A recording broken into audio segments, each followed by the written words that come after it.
अस्सलाम वालेकुम पाकिस्तानी दोस्तों, ਪੈਟਰੋਲ ਤਾਂ ਤੁਸੀਂ ਸੁਣ ਲਿਆ ਹੋਣਾ ਜਿਹੜਾ ਵੱਧ ਗਿਆ ਤੇ ਮਹਿੰਗਾਈ ਦਾ ਪਹਾੜ ਆਪਣੇ ਤੇ ਡਿੱਗ ਪਿਆ।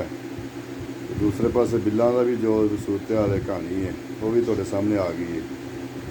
ਜਿਹਨੂੰ 2000 ਸੀ ਉਹਨੂੰ 20000, ਜਿਹਨੂੰ 20000 ਸੀ ਉਹਨੂੰ 50000, ਇੱਦਾਂ ਹੀ ਹੈ। ਤੇ ਹੁਣ ਮੈਂ ਇੱਕ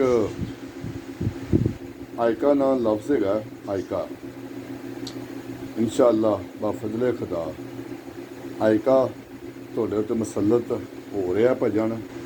ਤੁਸੀਂ ਜਿਹੜੇ ਖੁਦਾ ਬਣੇ ਜੇ ਨਾ, ਜਿਹੜੇ ਤਕੱਬਰ ਕਰਕੇ ਬੈਠੇ ਹੋ ਕਿ ਅਸੀਂ ਖੁਦਾ ਪਾਕਿਸਤਾਨ ਦੇ ਵਿੱਚ, ਤੁਹਾਡਾ ਬੰਦੋਬਸਤ ਆਇਕਾ ਕਰੇਗਾ।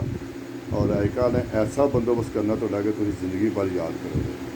ਬਿਹਤਰ ਇਹ ਆ ਅਜੇ ਵੀ ਬਿਹਤਰ ਹੈ ਕਿ ਸਿੱਧੇ ਰਸਤੇ 'ਤੇ ਆ ਜਾਓ ਕਿ ਸਾਡੇ ਪਾਕਿਸਤਾਨ ਦਾ ਮਤਲਬ ਹੈ ਲਾ ਇਲਾਹਾ ਇल्लल्लाह ਮੁਹੰਮਦ ਰਸੂਲ ਅੱਲਾਹ।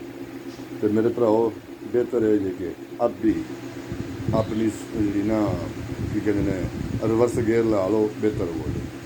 ਵਰਨਾ ਜੋ ਅੱਗੇ ਹੋਣ ਲੱਗਾ ਜਿਹਨਾਂ ਭਜਣਾ, ਮੈਂ ਤੁਹਾਡੇ ਵਾਸਤੇ ਇੱਕ ਪੇਸ਼ੈਂਟ ਗੋਈ ਕਰ ਦਿੰਦਾ ਕਿ ਤੁਹਾਡਾ ਬਹੁਤ ਬੁਰਾ ਹਾਲ ਹੋਣਾ ਹੈ। ਇਸ ਕਰਕੇ ਮੈਂ ਭਾਈਆਂ ਅੱਗੇ, ਦੋਸਤਾਂ ਅੱਗੇ, ਇੱਕ ਤੁਹਾਡੇ ਅੱਗੇ ਬੜੀ ਵੱਡੀ ਐਪਲੀਕੇਸ਼ਨ ਹੀ ਸਾਡੇ ਨਾਲ ਦੇਸੀ ਪੰਜਾਬੀ 'ਚ ਕਿ ਤੁਹਾਨੂੰ ਤਲਾਹ ਦੇਣਾ ਕਿ ਤੁਹਾਡੇ ਵਾਸਤੇ ਆਇਕਾ ਜਿਹੜਾ ਨਾ ਬਹੁਤ ਭਾਰੀ ਹੈ।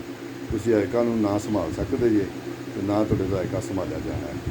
ਤੇ ਚੰਦ ਹਫ਼ਤਿਆਂ ਦੀ ਗੱਲ ਜੇ ਆਇਕਾ ਤੁਹਾਡੇ ਉੱਤੇ ਮੁਸੱਲਤ ਹੋ ਜਾਣਾ ਜੀ। ਇਸ ਕਰਕੇ ਮੇਰੇ ਭਰਾ ਦੋਸਤੋ, ਮੈਂ ਤਾਂ ਤੁਹਾਡੇ ਅੱਗੇ ਇਹ ਅਰਜ਼ ਕਰਾਂਗਾ ਕਿ ਤੁਹਾਡੀ ਮਿਹਰਬਾਨੀ, ਫਿਰ ਵੀ ਮੈਂ ਆਖਾਂਗਾ ਤੁਹਾਡੀ ਮਿਹਰਬਾਨੀ ਕਿ ਤੁਸੀਂ ਇਸ ਵਕਤ ਨੂੰ ਸੰਭਾਲ ਲਓ।